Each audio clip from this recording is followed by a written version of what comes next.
on to our post-show discussion. Thank you for being here.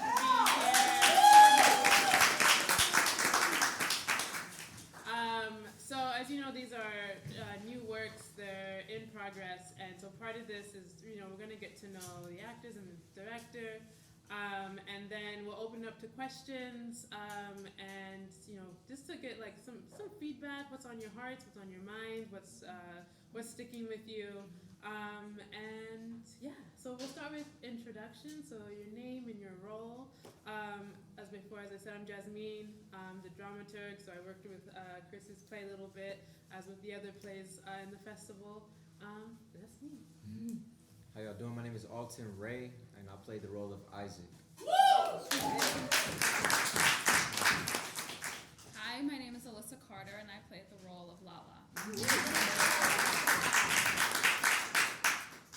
Greg Seage played the role of Anderson.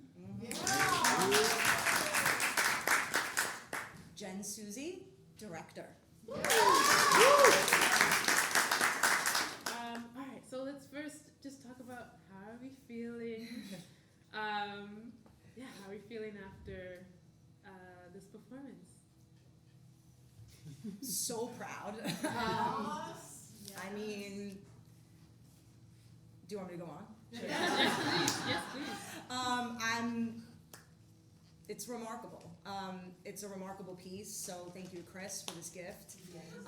It's a remarkable piece, but I continue to be amazed at the power of what we do, the power of storytelling, trauma-informed storytelling in particular, which is a lot of the work that I do, and what these incredible artists have done and brought to life in this piece. And what we have done in such a short amount of time is always incredible to me. And that's a testament to the team and the work and the language and the text. So yeah, feeling really proud. Oh, this is for everyone. Oh yeah. I feel very full, Mm-hmm. very, very full. I'm constantly learning till right when we started. I was still learning from my cast members, and that is always a gift. Mm-hmm. And even ones that this is my first time working with them, and ones that I've worked with before. It's a gift time and time again. And I'm hearing Jenn, she's right there, but I'm hearing her voice in my head, especially dealing with this kind of work, watching what you do, who you talk to, and taking care of yourself. I've been hearing it in the back of my mind since we first started, and even now I'm hearing it. Got you, always. Yeah. I would just piggyback, Jen. Every rehearsal, you asking us about consent and just being comfortable and open with each other. I think allowed for me tonight to tap in a different way, because you've given us that practice of we actually went through each part on our body before Jen with us, and I've never done that with any other director, and I just felt really reassured. And what happened tonight was not anything that you could really plan or orchestrate without that sort of space. So thank you. Thank you. Yeah, thank you.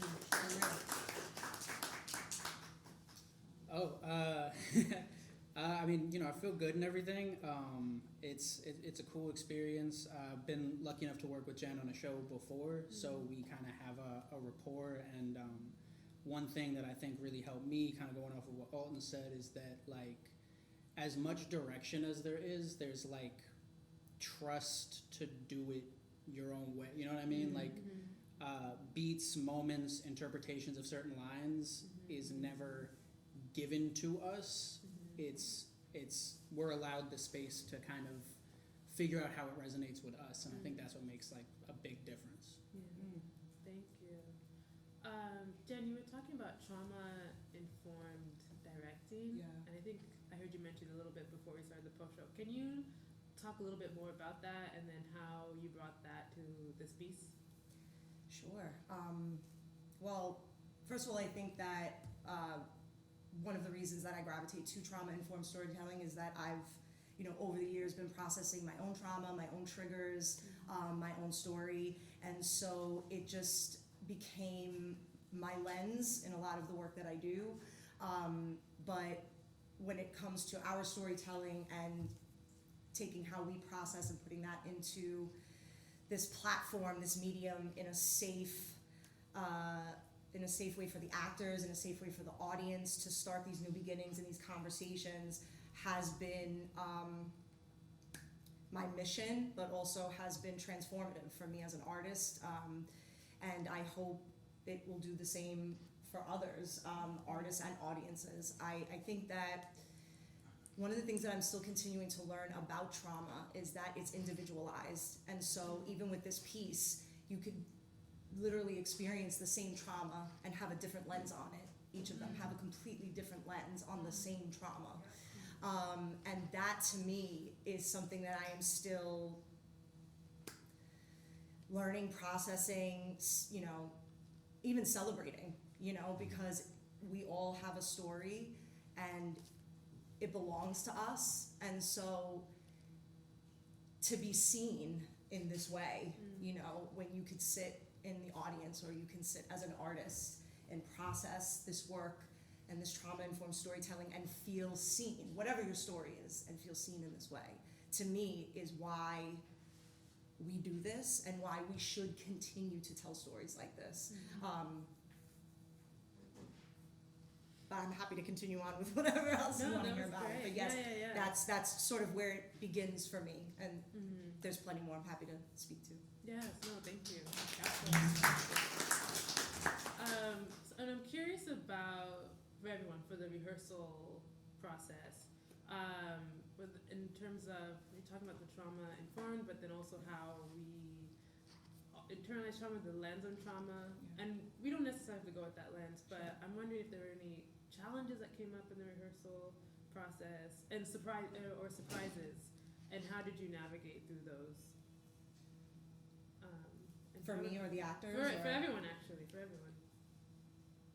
Happy to hand it to an actor, unless you'd like me to speak to it. I think a challenge for me was at first, I'll be honest, feeling like I couldn't connect to the piece and to many of the characters for various reasons, because everybody's experiences are different, but realizing that these people are humans and I'm a human, and I might not have been able to connect to them in necessarily this particular experience and what they talked about, but I found ways, and that was joyful and painful and raw a lot of the time, whether I admit to dealing with that or kind of shoving that back down for like another piece, another time. This piece it allowed me to find other parts of myself, which, celebrating and honoring all at the same time. Beautiful. Yes. Thank you. That's Yeah, right. that's beautiful. I could touch on that. I believe in God, and I just feel like that God. So I've done some pretty heavy pieces in the last year or two, and I've just been speaking with my wife and my close friends and family, and just saying like, and this piece is heavy as well, but the character of Isaac, something spoke to me about him that was like, he was yearning for what I've been yearning for, and that's just like some fun. You know what I mean? Like some like genuine like fun. Even during a funeral, like I'm with people that I love, that I haven't seen in a long time, and I just want to have a good time. And then when things come back naturally that get in the way, all right, we're gonna deal with that. But how can we get back? So like finding his objective of like staying on like fun, and then that just allowed me to be surprised when it got derailed. But it's interesting that like I was calling for that in my personal life, and then a character like this came along, and you could at first think of it as like, oh, this is gonna be another heavy piece, and it is. But there's so much joy that I gotta cleanse tonight.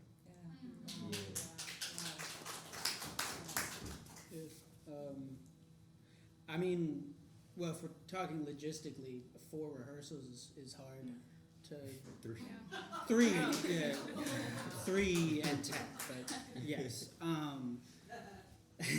For me, it was there were a lot of things about the character and the piece that I connected with personally a lot of the time, and then there were a lot of things that were, okay, let me sift through and figure out how this can relate and things like that. But I think the big struggle, or not like necessarily struggle, but like the hurdle that I found myself having to jump over with that is remembering that like this is, as Alton said, heavy, but like funny, like you have to find the balance. You can't focus on it solely as a heavy drama, and you can't just play it as a comedy. You have to find that like real life balance of it. And I think that was like the big thing that stood out to me. Thank you. I'm a loving audience right now. Even the whole time.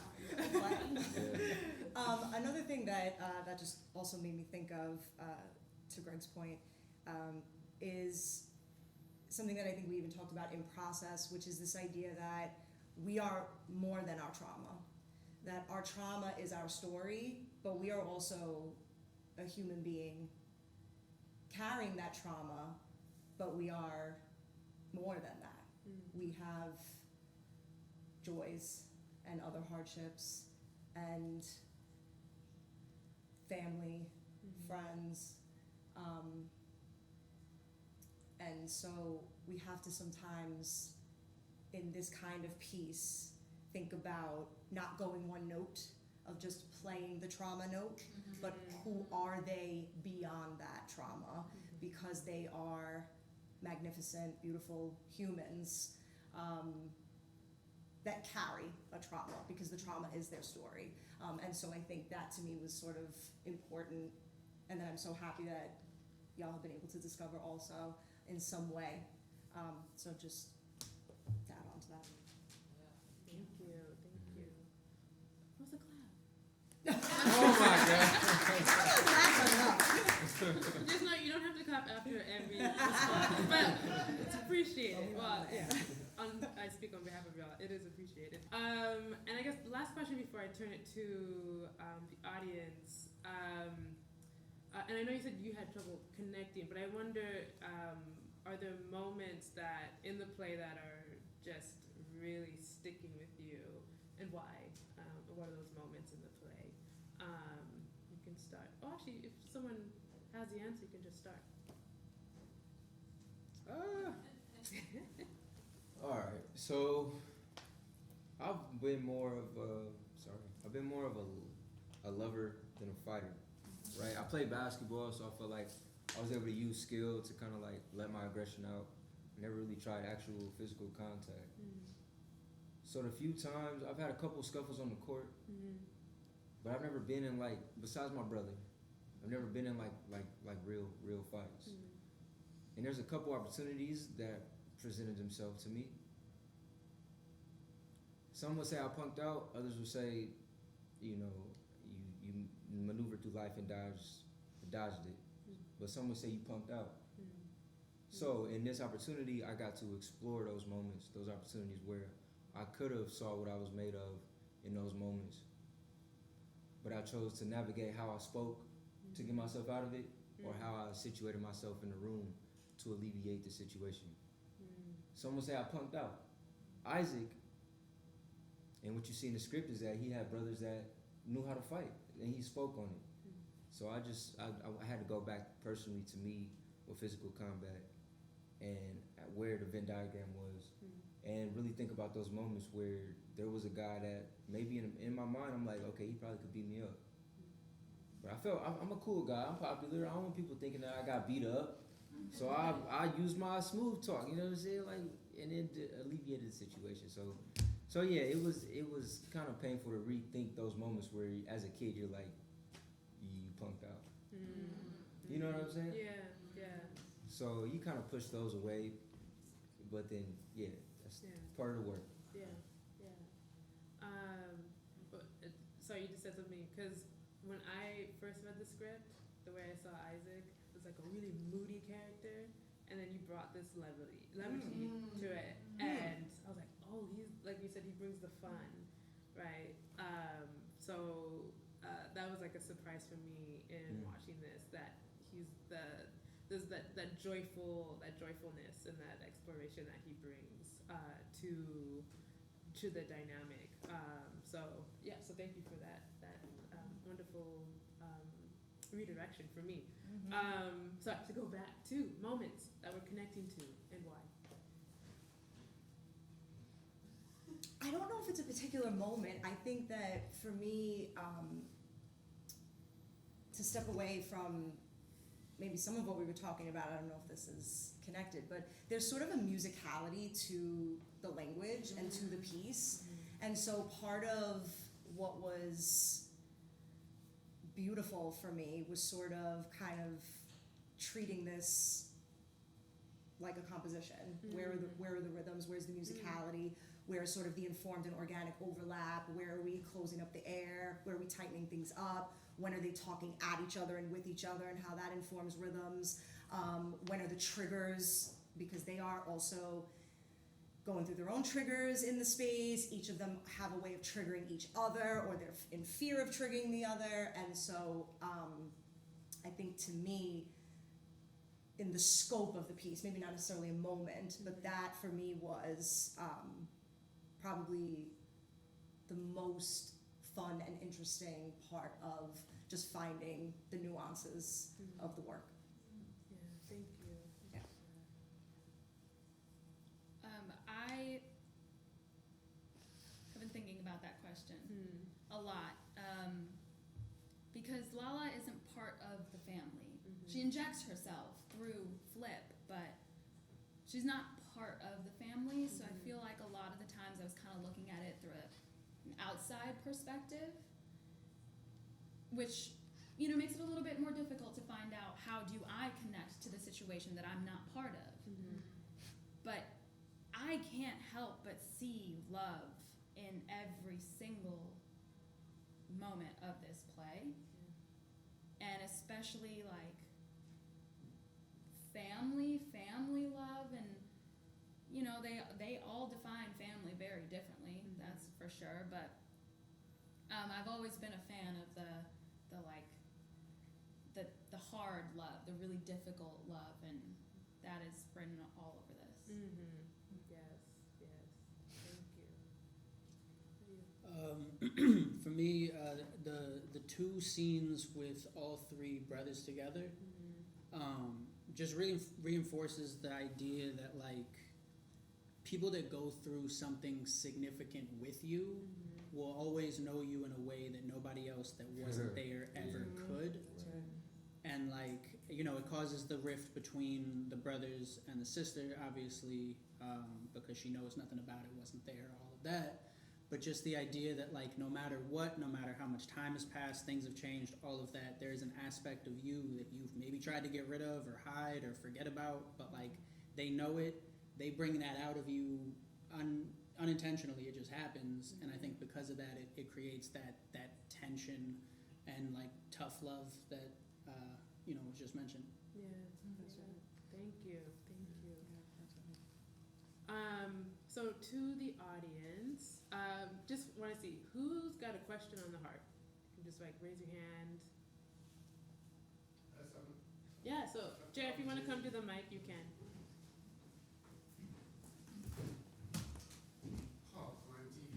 Yeah, we recorded.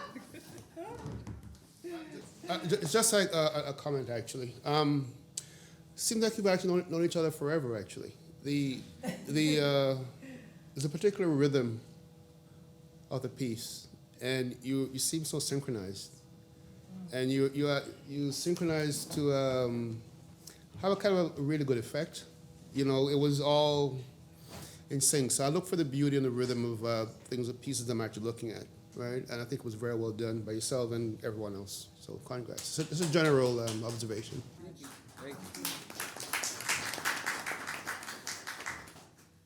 Any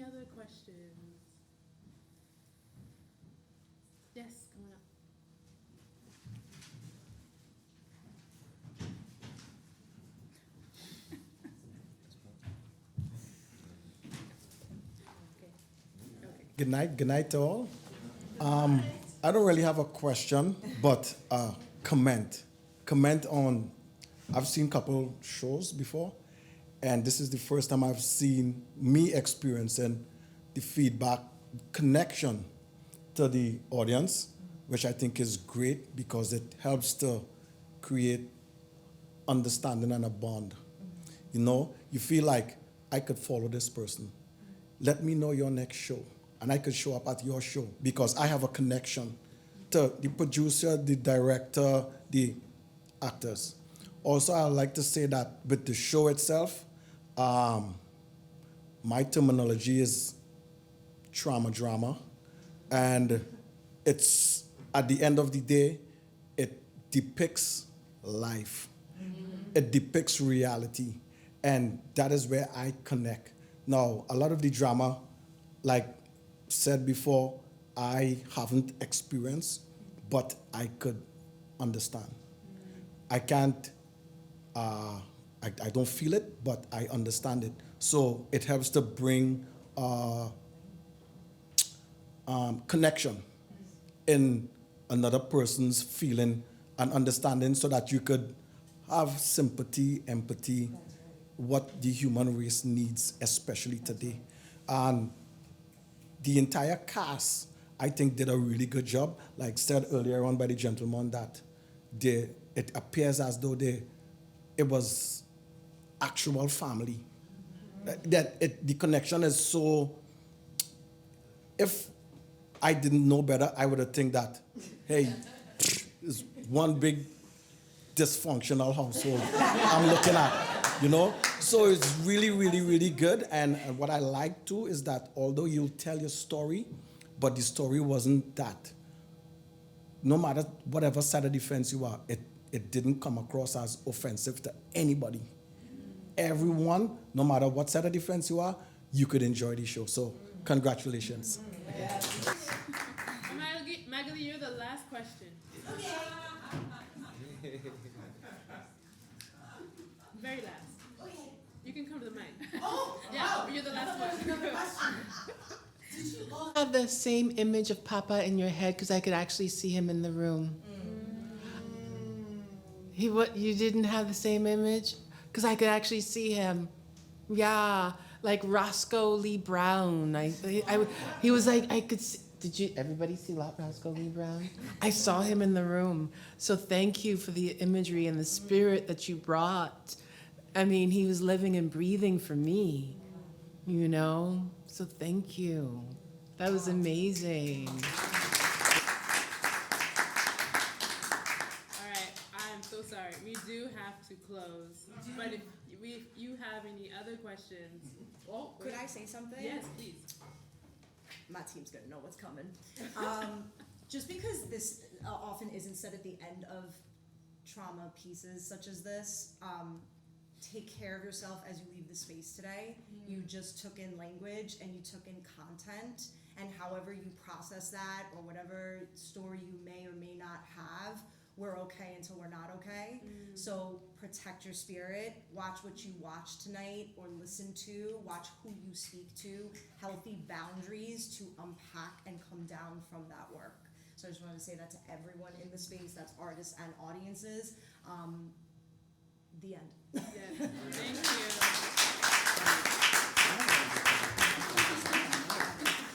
All right, if you have questions, maybe you'll stick around. Maybe you gotta go home. Maybe you'll catch them on the way out, on the way to the subway.